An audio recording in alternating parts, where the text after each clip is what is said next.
Welcome to Shop Talk New Mexico, where we shine a light on the people, organizations, and stories that make our state one of a kind. Today, we're talking about something that truly gives the gift of life: organ, eye, and tissue donation. New Mexico Donor Services is the nonprofit that makes this life-saving work possible, coordinating donations, matching recipients, and guiding families through some of the life's most emotional moments. Right now, hundreds of New Mexicans are waiting for a transplant, waiting for a chance at a longer, healthier life. While most support donation, far fewer are registered donors, and that's something New Mexico Donor Services is working hard to change through education and outreach across our communities.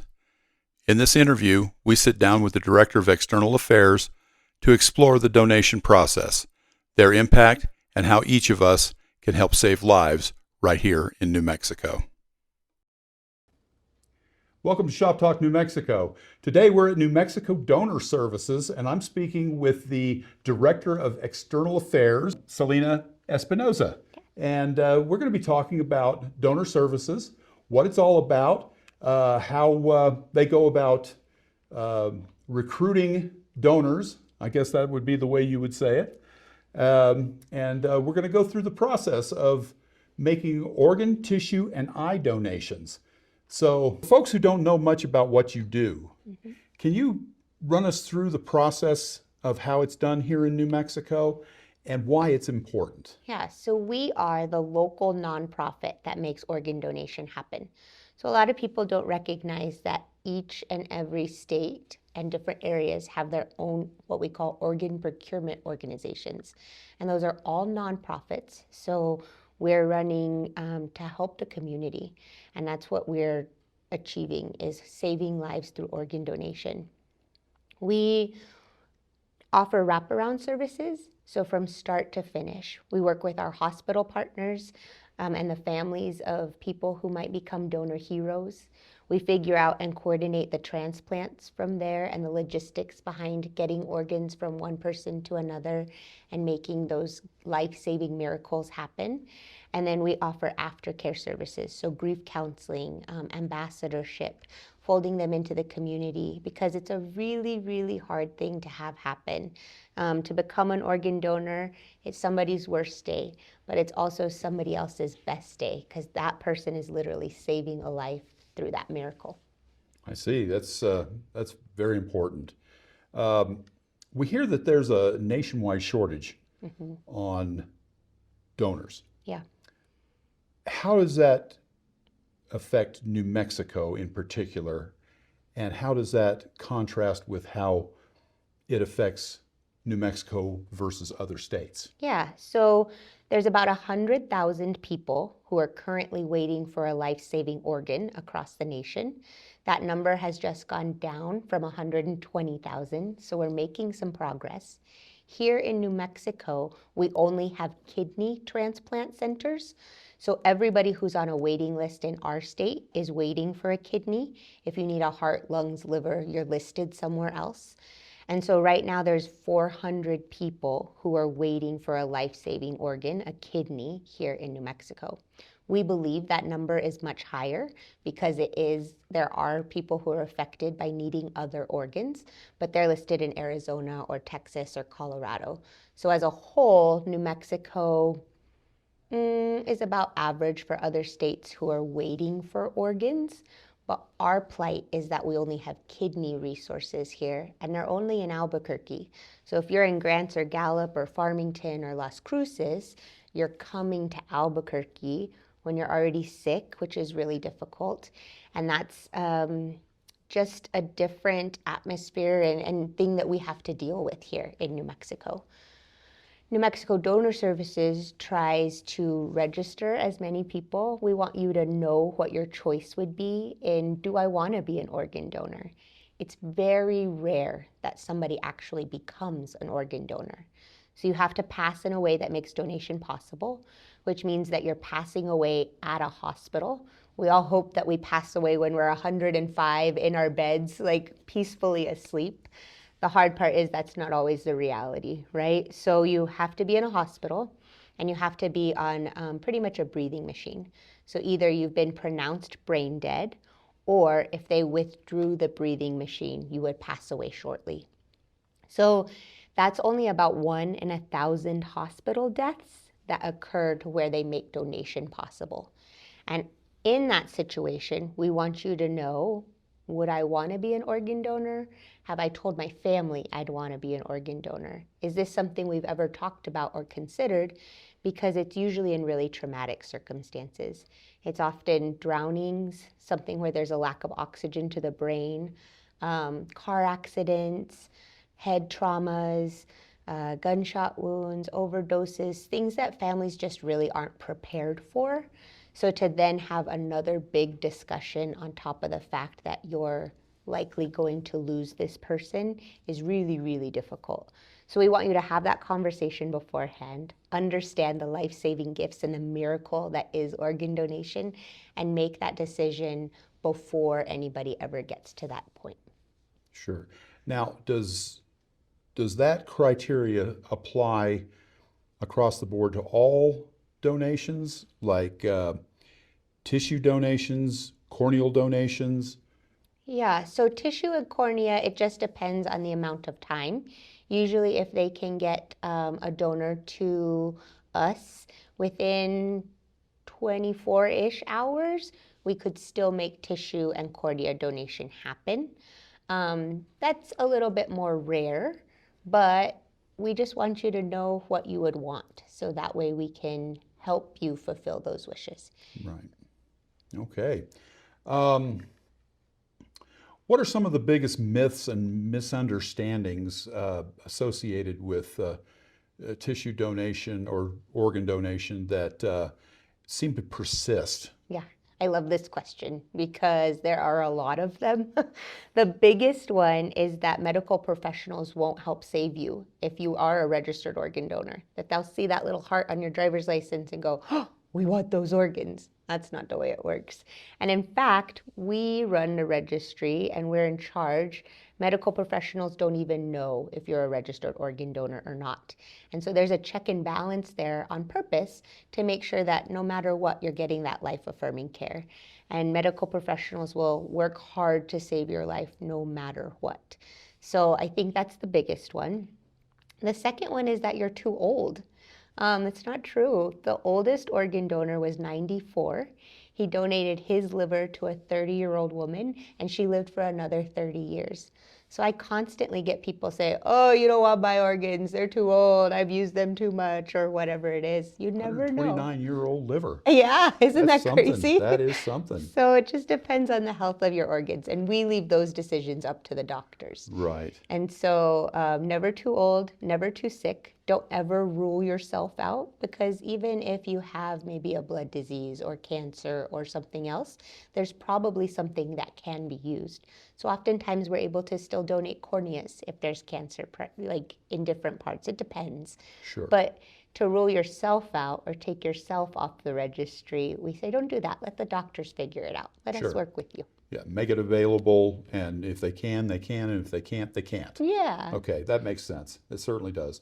So when the moment comes that a donation takes place, walk us through the collaboration between your team, the hospitals, the doctors, and the family of the donor. Yeah, I love that word collaboration, because that's really what it is. The hospital runs medical care, period. The hospital is in charge of the patient until death. Once a person passes away, then we come in and we step in and help with the organ donation. The hospital makes all the doctors, your doctor's going to make all of your medical decisions with your family and figuring out what needs to be done to save you, to keep you on that life-affirming care, all of those things. Then once life support is either withdrawn or brain death testing happens and you're pronounced brain dead, or they remove the breathing machine and you pass away, we wait 5 minutes until the heart stops. Once a heart stops, we check, the doctor checks, they reaffirm that that person's heart has stopped, and then organ donation happens. So if we take one more step back, if a person is in a situation that makes donation possible, if they're registered, the hospital has to tell us either way if donation's about to be possible or there's a chance that somebody can become an organ donor. Sure. If that person is registered, we approach that family and say, hey, did you know that Selena Espinosa was a registered organ donor? Hopefully they did know, because then that won't come as a shock to them and they've had this conversation. And they say yes or no. If that person's not registered, they then ask the family, do you think they'd want to be? Do you know anything about organ donation? Can we talk about this? Is this a gift your loved one would want to give? Sure. So from there, if they say no, we then just support them through that person passing. If they say yes, we work with that hospital team and our team to figure out what organs can be utilized.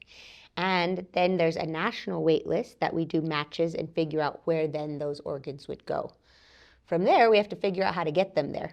So we organize transplant teams on both sides, the donor hero side and the recipient side. We coordinate all of those logistics. Sometimes that's putting a kidney on a pump and having a courier take it down the street to Presbyterian. Sometimes that's putting a heart on a pump and sending it all the way to Boston. It just depends on where that match is and the next recipient on that wait list. So then the transplant surgeons make those things happen. We get the organs to the right people. And then after that, we walk the family through all of the things that is hard to deal with. We do an honor walk for the donor hero. Sure. We escort them from the ICU to the donation surgical suite. And that whole hospital stops and they honor that amazing hero and just take a minute to understand who that person is and what gifts they're giving. The family writes what you should know cards, and right before those procurement surgeries, those are read so that the individual is recognized for their individuality things. It might be that they have 3 dogs and loved mustard. It might be that they played the Right. guitar and grew up on a ranch. Just so that way we're recognizing the human that is giving those gifts and that hero. Right. And then we do the aftercare services. So within our organization, we have a grief support system that they get a full year of grief counseling with us. And those are just some text messages on online grief resources. They interact with the staff on the other side and ask questions. We help them write letters to the recipients or to their donors. We fold them into our ambassador program because nobody really knows what it's like to lose someone and have this legacy that they've given except somebody who's been there. And so New Mexicans have really big hearts, and we have a really good program of ambassadors who are willing to share their stories and walk others through that Sure. difficult situation. Sure. One question that I had that I didn't prepare you for, but Yeah. I'm going to ask it anyway, is you have a large Native American population here. Native Americans typically, not always, but typically, don't like to have themselves separated from their body parts when they pass away. Yes. How do you overcome that type of a cultural bias? Yeah. So it's been a lot of relationship building. We have a specific position here at New Mexico Donor Services. I have a Native American Affairs Coordinator, and it's been reaching out to the Pueblo governors one by one, individual by individual. We have 23 tribes and pueblos here. It's not everyone is the same either. They're all very different, Sure. and they all have very different beliefs and are in different levels of acceptance when it comes to Western medicine. So the hard part in our state is that 1 in 4 people on our wait list is also Native American. And transplants are most effective when it's within the same ethnicities. Sure. A lot of the things that maybe aren't always recognized is that you can direct donate. So if you have a donor hero or somebody who's about to become a donor hero and you know somebody who needs a kidney, we can check to see if those 2 people are a match. And oftentimes, if they're within the same ethnicity or family, they often are. So we're able to help continue that culture in a way and help those families who are waiting. And a lot of the time, the acceptance is theirs in continuing that circle of life, Right. continuing those traditions. Yeah, being- because you're going up against a belief system that may be thousands of years old. Yes, So it's very much ingrained in the culture. yes. And so I would imagine that that would be quite a hurdle to have to overcome. Yeah, I think a lot of it is just being respectful, right? We're not here to change your foundational beliefs. That's not it at all. But I am here to listen and to understand and to maybe help you help someone else. And if that's something you're open to, let's figure out how to do it in a way that makes sense for you. Right. That can be ensuring somebody passes away at a certain time. We've had Muslim families who they have to pass away in a certain time of day.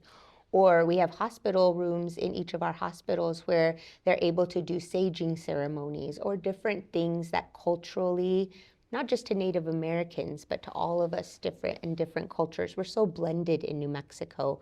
And to be able to help make those final moments for a hero happen is really important to us. That's why it's so important that we're the local nonprofit that makes organ donation happen. Sure. Absolutely. Um, so you do a lot of community outreach. What is one campaign event that made a difference in getting people to sign up? Yeah, we've had a really successful one actually with our Native American um, community. We had an artist, his name is Nakona Burgess, who's created a piece of artwork for us. And it's a very strong, powerful Native American image. And it's called Giver Receiver. And he's either giving his heart or receiving a heart for the continuation of that circle of life. It's really hard to talk about death and dying. So we've found that to do it through artwork, and we have different types of artists who've contributed to our mission, but to do it through artwork helps open up that conversation and open up that thinking and just spur education, which is really important. My goal is not for you to say yes or no. My goal is to have you know, would you say yes or no? Yes, I want you to register. Yes, I want you to be an organ donor. But it's just as important that you are educated and make that decision from a place of knowing and understanding. I see. For anyone who's watching right now and wants to become a donor, what is the easiest way for them to do that and to make it official? Registerme.org. Right now, you can go to registerme.org. You put in your name, your date of birth, and either a social security or a driver's license number. So you can have one or the other. And then you say yes or no on whether you'd want to be an organ donor. Technology is changing the way we do a lot of things. It's changing the way that that procurements are occurring. It's changing the way that communications are happening. And so, how has the advances in technology assisted you in the process of registering people and helped in improving the way that you match donors to recipients? I'm not sure that it's changed the matching system. What it has changed is the lifespan of some of these organs. Or we'll have cases where we have to move quickly because maybe the family is ready to say goodbye at that moment, and organ donation can take about 3 days to figure out where those matches are. There's lots of things, right? We have to organize those transplant surgeons. We have to get the organs to the different places. So it takes a little bit of time, and that's really hard on a family because they're sitting with a loved one who's either passed because they're brain dead or they will pass really shortly. So that can kind of be quick and or not, but the technology has improved to where they have pumps where they're able to put the organs on pumps. And we just had a case in Farmington where we had to move really, really quickly. We were able to borrow a pump from the Oklahoma Organ Procurement Organization. They flew the pump in. We were able to secure a liver that we wouldn't have been able to otherwise, and then get it to a recipient. So technology has helped save more lives, period, and shorten that wait list. When we look at that wait list going from 120 to 100,000 people, a lot of the reason is education, but also technology. There's a bunch of different advancements that have helped make organs more available because there's less of those time constraints, and we're able to send them further distances or get them there more quickly and just make them more viable for those recipients who are waiting. Right. So it's not just a matter of communication and outreach. It's the clinical hard technology that's also assisting in this endeavor. Yeah, each organ has a different time frame that it can go outside of the body and still be transplanted. Kidneys last the longest. We can go about 72 hours. A liver is like 6 to 8 hours, a heart 3 hours, lungs less than that. So time is of the essence in our business. And when you can implement technology that helps extend that time, then we're continuing to save lives. Sure. So you've probably seen some incredible stories come through the door. Oof. Tell me one that really sticks with you. We have amazing donor heroes. I guess one that I think of constantly because it just makes me laugh is I have a recipient whose name is Renee, and she's actually from San Ildefonso Pueblo. She's had her heart, she received a heart for 23 years. Her heart came from a 13-year-old girl, but the story that Renee tells is that she grew up hating chocolate. She's always hated chocolate her whole life. And at the moment she woke up from her surgery, she asked her husband for a chocolate ice cream cone. He was like, put that one back to sleep. That is not my wife. But she believes that her donor hero loved chocolate. And so now every time she wants a Hershey's Kiss or a chocolate ice cream cone, she like takes that time to honor her donor hero and connect with that person who saved her life. So that's a kind of fun one. We had a case 2 years ago where a young woman who was just about to graduate passed away in a car accident. And her parents had been praying for a woman in a Bible study. They didn't know her name. She needed a liver. She was close to dying. And when Kelly, the donor hero, was about to pass away, they asked, hey, we've been praying for this person. Do you think she could receive Kelly's liver? And sure enough, this woman that was all the way in Colorado was a perfect match for Kelly. They weren't related in any way. That's like 1 in a million chance. And they were able to use Kelly's liver to save, her name is Kristen's life. And Kristen now has a 3-year-old son and is living and surviving because of Kelly. That's great. That's the kind of inspirational story that we like to hear. Yeah. When it comes to spreading awareness, you have to collaborate with a lot of different partners in that. Television media, radio media. You. Me. So how has that been going? Have you been finding that your inroads into getting the word out have been, I wouldn't say sufficient because you're still needing donors to register, but would you say that they've been helpful, and have they been getting better since the advent of social media? Yeah. The wonderful thing about organ donation is that there's always heroes' stories to tell. So there's always a legacy. Everybody has a story. There's a plethora of people who want to share those stories, right? So that's a wonderful thing about social media, is I get to share those stories through social and traditional media. But also, New Mexico was voted the second kindest state in the nation, and one of the reasons is our willingness to be organ donors. So since 2020, we've seen the registration rate go from 53% of us being registered organ donors to 56% of us are now registered organ donors. Okay. So we're seeing an increase, which is wonderful. And that's in that ranking, that's higher than most states, you would say? Yes, the national average is around 43%. Really? The highest is in the mid 60s. So Colorado is right now beating us. I would love to beat them and be more registered organ donors than Colorado because, we have a little friendly competition with our neighboring state. Right. Yeah, it's good to see that New Mexico is close to number one in one of the good On a categories. good list Yes. for a really good thing. Right. So, wanted to ask you, since you made reference to it, tell us about the blanket. Yeah, so all of these are donor heroes who've passed, and their families will share a picture of them and their legacy so that they can continue. And you'll see, I think we have some police officers on here, just people doing what they loved, fishing. It's nice to just kind of see a visual. Organ donation in New Mexico has increased for the last 4 years, just exponentially. Last year, we set a record for the number of lives saved through organ donation.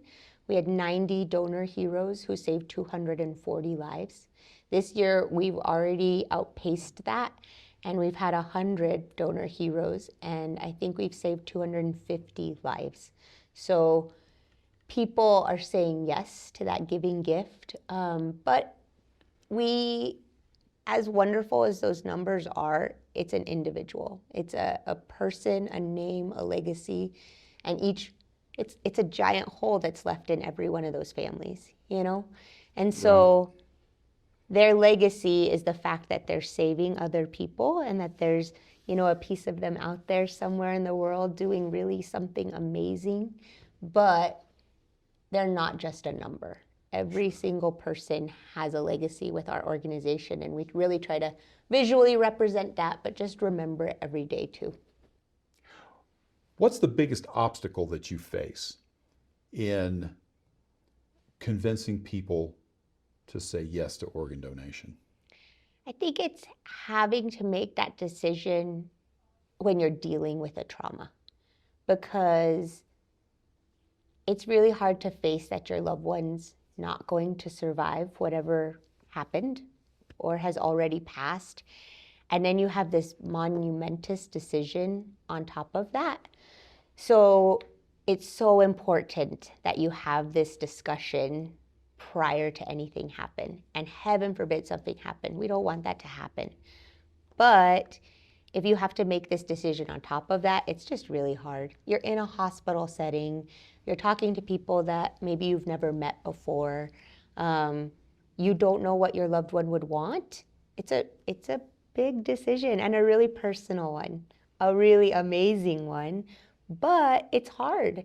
And so we just really encourage you, have that discussion with your family, have it with your children, have it with your cousins, have it with your mom, even if she's 93, Right. because you just never know. And then to do it from a place where you have maybe some uncertainty or questions, we want you to make it full-heartedly and Sure. wholeheartedly. So I would say that's the biggest obstacle. The other one is the religious beliefs here in our state. All major religions support organ donation. And I'm Catholic. When I started this job, I was like, ooh, let's go make sure. Let's go Google that this aligns. All Right. 3 previous popes have said yes to organ donation. And just knowing most religions see it as a gift of giving and a miracle that can happen in a tragedy. So just kind of that education component, the lack of awareness that we're local and that each individual is meaningful and Right. those types of things. So Right. So I would hazard to guess that the ethical component of what you do here is a big part of it. yeah, it's so important to recognize each individual donor hero, and that's what we call them. We don't call them organ donors. We don't, recipient. It's a donor hero, and that person really is giving a gift that no one else can. They're making a miracle happen and saving a life. And nobody else, there's, in my belief, there's one other person that can do that, right? Right. But in this earthly world, being an organ donor, you're really perpetuating that legacy and saving a life. Sure. So it's a huge thing and a very personal decision. So moving forward, what's next for New Mexico Donor Services? What's your vision for the next few years? Every single person would be a registered organ donor. That would be so wonderful. We want to continue saving lives.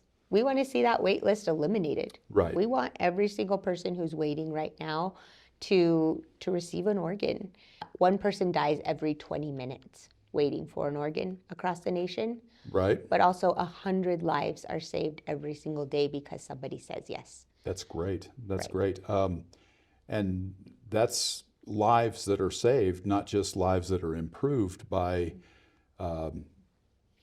tendons and tissue and corneas Yeah. and all of the other things that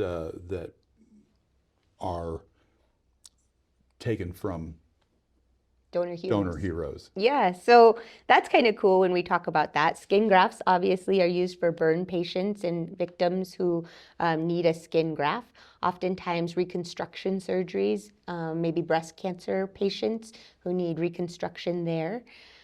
Tendons, so like if you tear your ACL or your rotator cuff, they're able to use a donor hero tendon, and the body accepts it much more naturally than they would do trying to repair it or putting something artificial in the body. Right. Bone grafts, when there's a really bad break, often dental implants will use a bone graft. And all that has to happen for a bone to heal is that the two pieces have to be touching. And then the Right. body goes and calcifies itself. So it's amazing what the body will do when you give it the Yes. opportunity. Exactly. Corneas, we don't transplant eyes.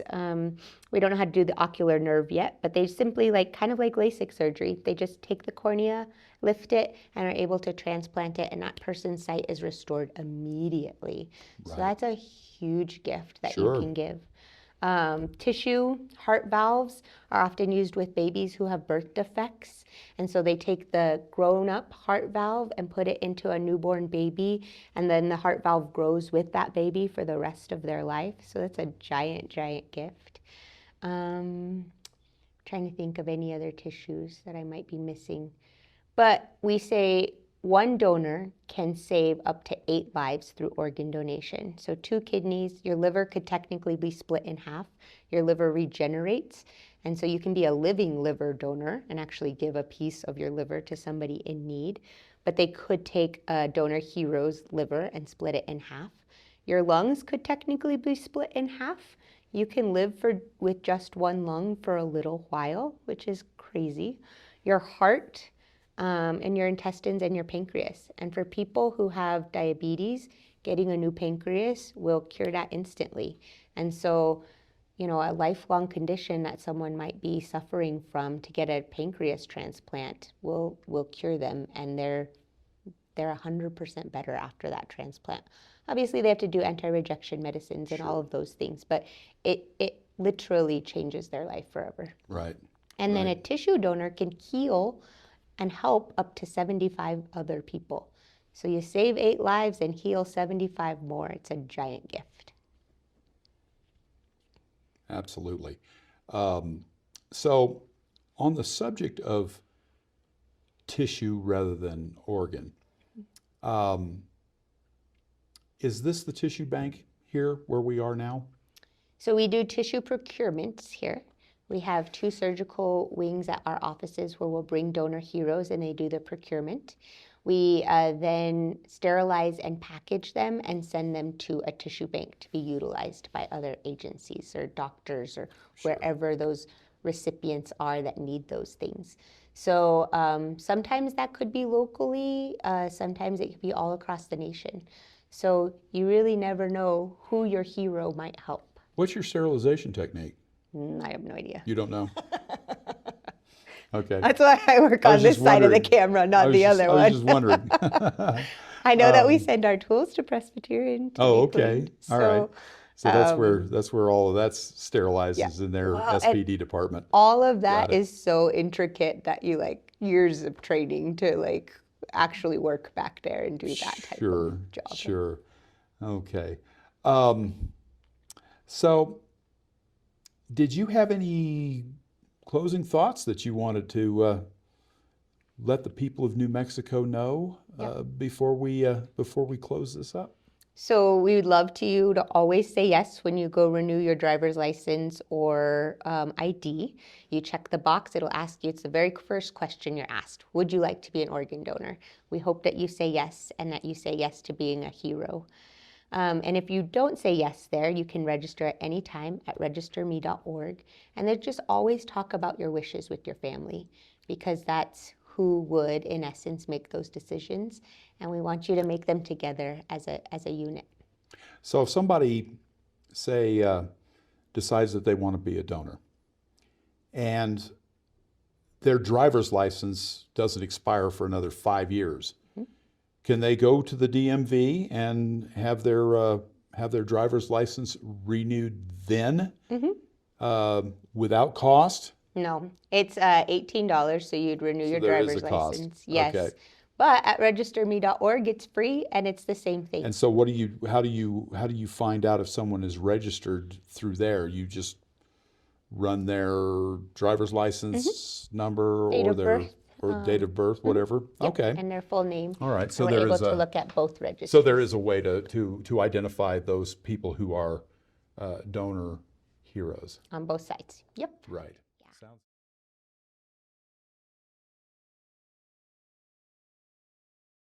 Hold on. Let me. Take your time. I stopped recording. Go ahead. Tell me that again. So we talked a little bit about the artwork that we use to discuss organ donation and just help open up those conversations. This is a piece by Sean Wells. She's a 5th generation Hispano artist here in Albuquerque. This one's called Give My Heart.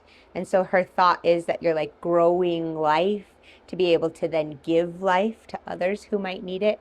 And she put like the little alebrije here to like help people pass from one existence to the next and guide the spirits to be able to save lives and continue their different legacies. So we're really proud of that and use that a lot with our Hispanic community, but just New Mexico as a whole. She's a beautiful image and people are really drawn to her. I can show you the giver receiver. I have a bigger picture of him actually. We have a lot of different things. We'll have donor heroes or different events that we do throughout the year. So we just kind of made a collage of some of those things. This is us like tabling at the Gathering of Nations powwow, which we talk to Native Americans in that community from all over the nation. New Mexico hosts the largest powwow in North America, which is a big deal. We sponsor a balloon every year and Balloon Fiesta. That's actually a donor mom, Addison. Her son saved 4 lives through organ donation. We were able to gift her a balloon ride. Proclamations that we do throughout the state through different legislators, outreaches of just proclaiming it Donate Life Month in different places, so that way we can talk about it and just raise awareness. This is the giver receiver that I was telling you about that Nakona Burgess did for us. And such a strong image of this warrior, this hero, really giving or receiving a heart for the continuation of that circle of life. And he says you don't know whether that's the sunrise or the sunset, to just kind of like continue and perpetuate life and culture and tradition. And we've made prints of this and hung it through different hospitals. We have little cards. We do stickers of him that people can take with them and just think about what it would mean to them or their family to have a donor hero or to receive a life-saving gift. Isn't he pretty? Very interesting. This is Renee. So you asked me about a story. That's Renee. Renee Roybal from San Ildefonso, the one that received her heart. She says that she's younger than her oldest daughter because at the time she received her heart, one daughter I think was 16 and the other was 11, and her heart was 13 at the time. So she feels like she's right in the middle of them age-wise. These are some of the what you should know cards that we talked about, where families will write about their donor heroes prior to transplant surgeries, so that sometimes these cards will go with the organ and the recipient will know a little bit about them. Let's see. It says Brucella had a huge heart and she loved big. The impact she left on lives has been evidenced by the people who love her and have called or come by to say goodbye. Tonight, you're meeting a young man known to all who met him as the kindest soul they've ever known. And you just learn a little bit about each person. David was funny and caring. I could always count on him to make me laugh. He always had the best comebacks. Thank you for being part of his time. This is Mark, and he's from Farmington. His mother's now actually a nurse. Because he became an organ donor, she was inspired to become a nurse and help save lives too. We keep those up in our offices every day too, to remember, like, it's not just a number. All of these people have names and legacies and families and amazing things. So some of those, the banner at the top is green and some it's red. Is there a difference in those, or No. it's just the way they turned out? Yeah.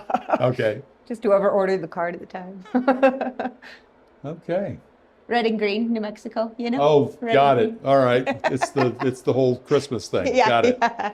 Okay. It's one of our banners from Balloon Fiesta when we sponsored a balloon. We'll have all the donor families sign it, and then the pilot and their crew will sign it. This year we had 2 members that had received corneas who were actually crewing for the balloon. And Really? Yeah. So that was kind of cool. Well, that's a good endorsement there. Yeah. But I could turn the light on here. So this. There they are. I've Yeah. seen those before. Yeah. I certainly have. So those are the kidney pumps that we're able to take a donor hero's kidney, put it inside that pump, and it can increase the lifespan of it. But sometimes if a kidney's not doing so well or doesn't have the best readings, they're able to put it inside this pump, and because it's in a machine instead of a body, sometimes the kidney's function will actually improve. Right. And so we're able to make it transplantable by putting it on that machine. Right. We did just start a placenta donation program. So mothers who have scheduled C-sections, they can actually now donate their placentas, which would otherwise just be thrown away as medical waste. And from the placenta, they're able to make, about burn graft, yeah. 200 grafts from one placenta. They take the outer membrane, and it has antimicrobial, anti-inflammatory properties and helps things heal. They call it magic tissue. Okay, well, before we go, I wanted to let everybody know that if you found this video to be helpful or informative, please subscribe.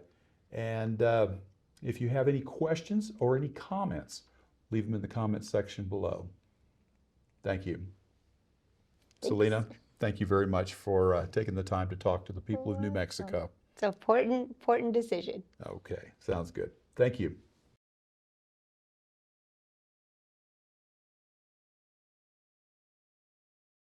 Organ and tissue donation is one of the greatest gifts a person can give, the gift of life.